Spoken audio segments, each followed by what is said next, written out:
Welcome to all. ഇന്ന് നമ്മൾ discuss ചെയ്യാൻ പോകുന്നത് 2024 ജൂൺ മാസത്തിൽ നടന്ന സേ പരീക്ഷയുടെ ക്വസ്റ്റ്യൻ പേപ്പറാണ്. Accountancy with computerised accounting question paper ആദ്യം നമുക്ക് ഡിസ്കസ് ചെയ്യാം. ഫസ്റ്റ് ക്വസ്റ്റ്യൻ എന്താ പറഞ്ഞിരിക്കുന്നത്? Partners commission is credited to. പാർട്ട്നേഴ്സിന്റെ കമ്മീഷൻ ക്രെഡിറ്റ് ചെയ്യുന്നത് അവരുടെ ക്യാപിറ്റൽ അക്കൗണ്ടിലാണ്. Answer partners capital account. അപ്പോൾ ഡെബിറ്റഡ് ടു എന്ന് ചോദിക്കുകയാണെങ്കിൽ profit and loss appropriation account. Then second question നോക്കാം. Excess of actual profit over normal profit is called super profit. നേരത്തെ നമ്മൾ ഗുഡ് വില്ലിന്റെ കാൽക്കുലേഷൻ പഠിച്ചു. അവിടെ സൂപ്പർ പ്രോഫിറ്റ് മെത്തേഡ് അനുസരിച്ച് ഗുഡ് വിൽ കാൽക്കുലേറ്റ് ചെയ്ത് നമ്മൾ എന്ത് ചെയ്യുമായിരുന്നു? Super profit കണ്ടുപിടിക്കുമായിരുന്നു.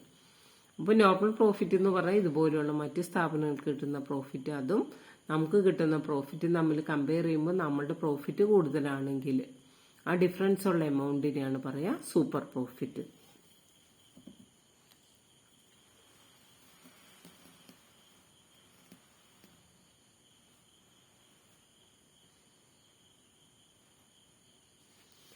Then next question. Afi, Jubi and Aisha are partners sharing profits and losses in the ratio 1/2, 2/5 and 1/10. Aisha retires from the firm. Gaining ratio is. അപ്പോൾ ഇവിടെ നമുക്ക് തന്നിരിക്കുന്നത് 1/2, 2/5 and 1/10 ആണ്. അപ്പോൾ ഇതിന്റെ പ്രത്യേകത എന്താണ്? ഡിനോമിനേറ്റർ ഡിഫറെന്റ് ആണ്. നമുക്ക് കമ്പാരിസൺ നടത്തണമെങ്കിൽ എന്ത് വേണം? ഒരുപോലെ ആക്കണം. ഐഷയാണ് ഇവിടെ റിട്ടയർ ചെയ്യുന്നത്.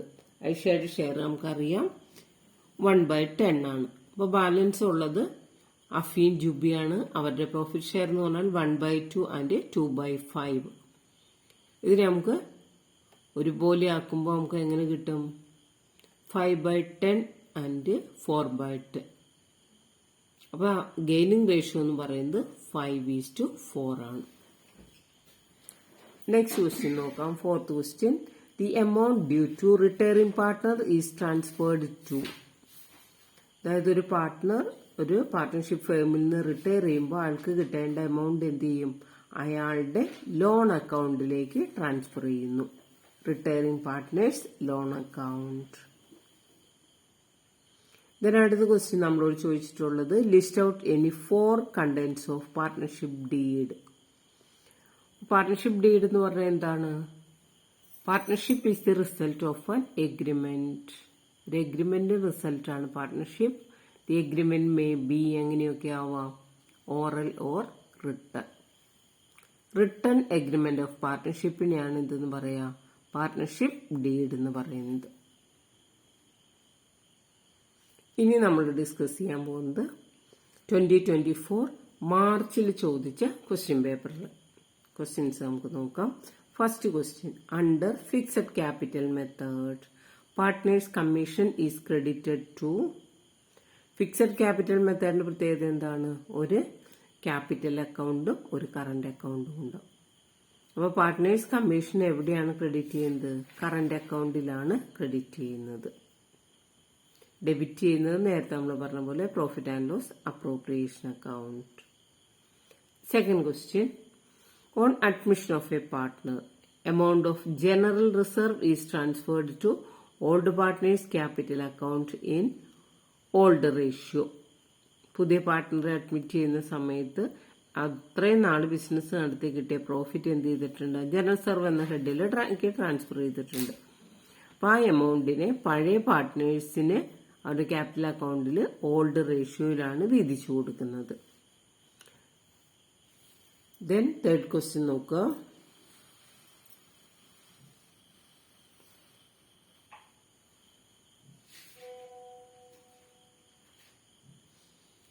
In the case of death total amount due to deceased partner is transferred.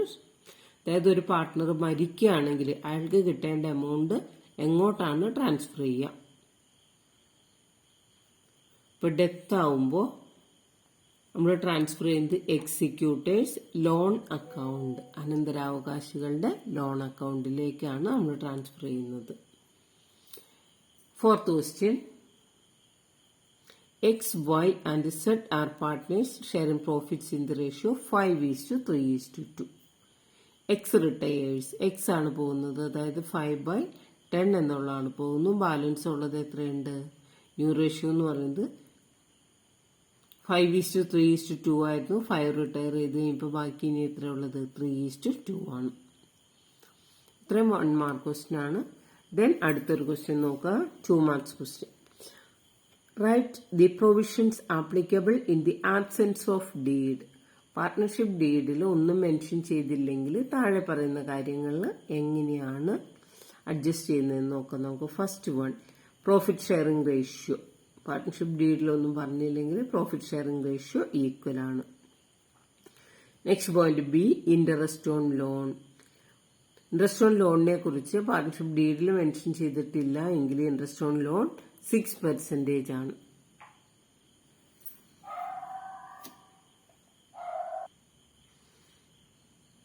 ഇനി നമുക്ക് നമ്മുടെ first question, when a fixed amount is withdrawn at the beginning of every month dash interest is calculated on drawings. Answer 6.5 months.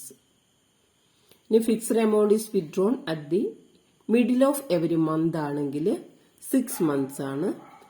End of every month ആണെങ്കിൽ 5.5 months ആണ്. Interest calculate ചെയ്യാനുള്ള average period. Next question നോക്കാം. If an unrecorded investment is found out at the time of admission of a partner, it will be. അതായത് unrecorded investment നമുക്ക് ഉണ്ടെങ്കിൽ, അതായത് പുതിയ പാർട്ട്ണറെ അഡ്മിറ്റ് ചെയ്യുന്ന സമയത്ത് അൺറെക്കോർഡഡ് ഇൻവെസ്റ്റ്മെന്റ്, അതായത് അൺറെക്കോർഡഡ് അസറ്റ് ആണ്. അപ്പോൾ ഓർക്കേണ്ട കാര്യം, ഇത് ഈ ക്വസ്റ്റ്യൻ വായിക്കുമ്പോൾ നിങ്ങൾ ഓർക്കേണ്ടത് അസറ്റിന് എപ്പോഴും ഡെബിറ്റ് ബാലൻസ് ആണ്. അപ്പോൾ അൺറെക്കോർഡഡ് അസറ്റ് വരുമ്പോൾ, അതുപോലെ അസറ്റ് ഇൻക്രീസ് ചെയ്യുമ്പോഴും എന്ത് ചെയ്യണം? അസറ്റിനെ ഡെബിറ്റ് ചെയ്യണം, റിവാല്യുവേഷനെ ക്രെഡിറ്റ് ചെയ്യണം. അപ്പോൾ നമുക്കിവിടെ ആൻസർ എന്ത് വരും? Credited to revaluation account. Next question,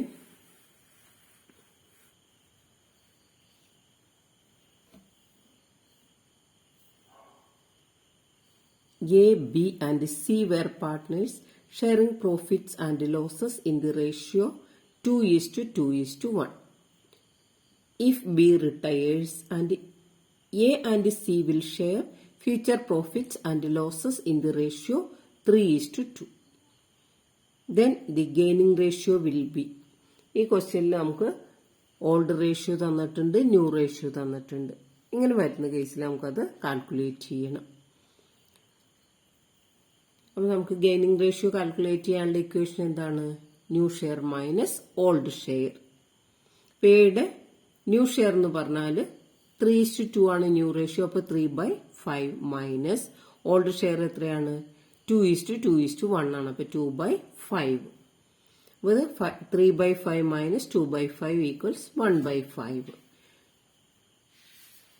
ഇനി ബി ആണ് റിട്ടയർ ചെയ്യുന്നത്. സിയുടെ ന്യൂ ഷെയർ എന്ന് പറഞ്ഞാൽ 2/5 മൈനസ് സിയുടെ ഓൾഡ് ഷെയർ എത്രയാണ്? 1/5. അപ്പോൾ 2/5 മൈനസ് 1/5 ഈക്വൽസ് 1/5. അപ്പോൾ നമുക്ക് റേഷ്യോ എത്ര കിട്ടും? 1:1 കിട്ടും. Then next question, the amount due to the retiring partner will be transferred his loan account. Retire ചെയ്യുന്ന കേസിൽ നമ്മൾ ലോൺ അക്കൗണ്ടിലേക്ക് ട്രാൻസ്ഫർ ചെയ്യും. അതേസമയം ഡെത്ത് ആണെങ്കിൽ എക്സിക്യൂട്ടേഴ്സ് ലോൺ അക്കൗണ്ടിലേക്കാണ് ട്രാൻസ്ഫർ ചെയ്യേണ്ടത്. ഇനി നമ്മൾ ഡിസ്കസ് ചെയ്യാൻ പോകുന്നത് 2024 മാർച്ചിൽ ചോദിച്ച ഒരു ക്വസ്റ്റ്യൻ പേപ്പറാണ്. അതായത് accountancy with analysis of financial സ്റ്റേറ്റ്മെന്റ്സിന്റെ ക്വസ്റ്റ്യൻ പേപ്പർ. അതിലെ ക്വസ്റ്റ്യൻസോ ആൻസറോ നമുക്ക് നോക്കാം. First question, the ratio in which old partners share the premium for goodwill brought in by new partner. അപ്പോൾ പുതിയ പാർട്ട്ണർ കൊണ്ടുവരുന്ന ആ goodwill premium old partners എങ്ങനെയാണ് വീതിക്കുന്നത്? ഷെയർ ചെയ്യുന്ന റേഷ്യോ ഏതാണ്? Answer sacrificing ratio.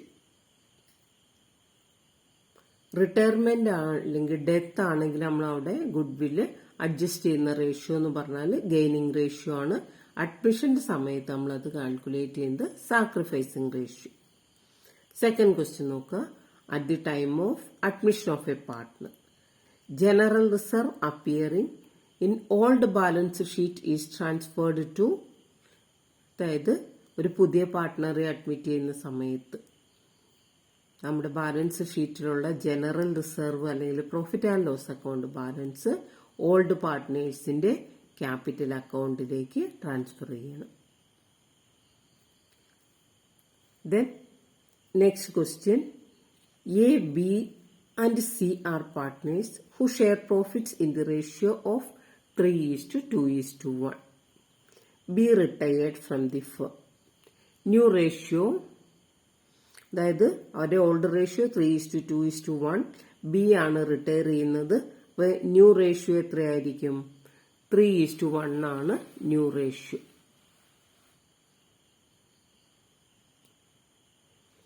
Next question. Complete the journal entry. Dash account dated to deceased partner's capital account. Narration നോക്കുക. Profit up to the date of death is transferred to capital account. അതായത് accounting ഇയറിന്റെ അവസാനത്തിലായിരിക്കില്ല death സാധാരണ സംഭവിക്കുന്നത്. ഏതെങ്കിലും ഒരു date, accounting ഇയറിന്റെ അവസാനത്തിലല്ലാതെ ഏതെങ്കിലും ഒരു ഡേറ്റിലാണെങ്കിൽ, റിട്ടയർമെന്റിലും ഇങ്ങനെ തന്നെ വരാം. അക്കൗണ്ട് ക്ലോസ് ചെയ്യുന്ന ഡേറ്റിലല്ല, പിന്നീട് ഒരു ഡേറ്റിലാണ് റിട്ടയർ ചെയ്യുകയോ അല്ലെങ്കിൽ ഏതെങ്കിലും ഒരു പാർട്ട്ണർ മരിക്കുകയോ ചെയ്യുന്നതെങ്കിൽ ആ ഡേറ്റ് വരെയുള്ള പ്രോഫിറ്റിന്റെ ഷെയർ കിട്ടാൻ അയാൾക്ക് അർഹതയുണ്ട്. അപ്പോൾ നമ്മൾ അത് കാൽക്കുലേറ്റ് ചെയ്യും. ഈ റിട്ടയർ ചെയ്യുന്ന അല്ലെങ്കിൽ ഡിസീസ്ഡ് പാർട്ട്ണറുടെ ക്യാപിറ്റൽ അക്കൗണ്ടിൽ അതിനെ ക്രെഡിറ്റ് ചെയ്യും. ഡെബിറ്റ് ചെയ്യുന്നത് പ്രോഫിറ്റ് ആൻഡ് ലോസ് സസ്പെൻസ് അക്കൗണ്ടാണ്. ഈ എമൗണ്ട് ബാലൻസ് ഷീറ്റിന്റെ അസറ്റ് സൈഡിൽ നമ്മളത് കാണിക്കുകയും ചെയ്യും. Next question. On dissolution of A partnership firm, if A partner takes over an asset. ഒരു ബിസിനസ് ഫേം അവസാനിപ്പിക്കുമ്പോൾ ഏതെങ്കിലും ഒരു പാർട്ട്ണർ ഒരു അസറ്റ് ടേക്ക് ഓവർ ചെയ്യുകയാണെങ്കിൽ ഡാഷ് അക്കൗണ്ട് ഈസ് ഡെബിറ്റഡ്. ഏത് അക്കൗണ്ടാണ് ഡെബിറ്റ് ചെയ്യേണ്ടത്? പാർട്ട്ണറുടെ ക്യാപിറ്റൽ അക്കൗണ്ടിനെ ഡെബിറ്റ് ചെയ്യണം. ക്രെഡിറ്റ് ചെയ്യേണ്ടത് റിയലൈസേഷൻ അക്കൗണ്ടാണ്. നെക്സ്റ്റ് ക്വസ്റ്റ്യൻ നോക്കാം. On dissolution of A firm, bank overdraft is transferred to. ഡിസൊല്യൂഷന്റെ സമയത്ത് ഫേമിലുള്ള അസറ്റ്സും ലയബിലിറ്റീസ് എല്ലാം നമ്മൾ ട്രാൻസ്ഫർ ചെയ്യുന്നത് ക്യാഷ് അക്കൗണ്ട് ഒഴികെ ബാക്കി എല്ലാ ബാലൻസും നമ്മൾ ട്രാൻസ്ഫർ ചെയ്യുന്നത് റിയലൈസേഷൻ അക്കൗണ്ടിലേക്കാണ്. ഇനി നമുക്ക് 2024 സേ പരീക്ഷയുടെ ഒരു ക്വസ്റ്റ്യൻ പേപ്പറും കൂടി നോക്കാം. First one. At the time of retirement of a partner, profit on revaluation account will be credited to.